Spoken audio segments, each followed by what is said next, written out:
Many think Halloween is simply a child's celebration, a night of fun. And those who grew up, like I did, participating in it probably never thought about it. Our parents didn't, sadly. They thought it was fun to dress us up, to go door to door, to fill our bags with treats, to dump them out on our beds, to sort them. But the whole time, and I'll read from the World Book Encyclopedia from the 50s. I mean, this is not new discoveries. It's always been this way. It says, Halloween is a festival that takes place on October 31st. In the United States, children wear costumes on Halloween. They go trick-or-treating. Many carry jack-o'-lanterns carved out of pumpkins. At Halloween parties, people enjoy activities such as fortune-telling, hearing stories about ghosts and witches, and bobbing for apples. However, the origin is the Druids, an order of priests in ancient Gaul and Britain, who believed that on Halloween, ghosts, spirits, fairies, witches, and elves came out to harm people. They thought the cat was sacred. They believed that cats once had been human beings, but were changed into cats as a punishment for their evil deeds.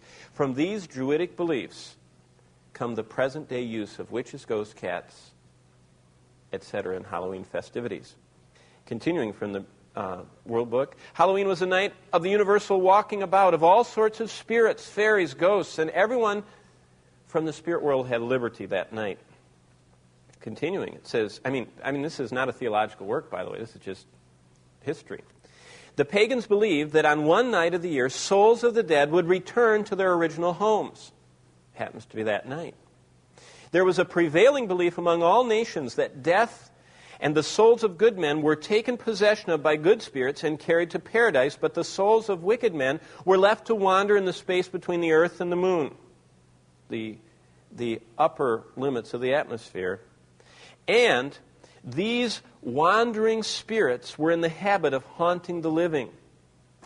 But there were means by which these ghosts might be exorcised. And that was, of course, the treats you put out and other items.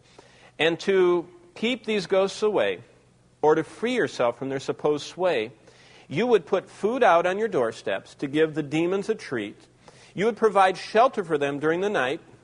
And if they were satisfied with your treat, it was believed they would leave you in peace for another year. If food and shelter were not provided, if they were not satisfied, these spirits, they believed, would trick you by casting evil spells on you and causing havoc. That's what this whole Britain, Gaul, France, priestly, pagan belief was.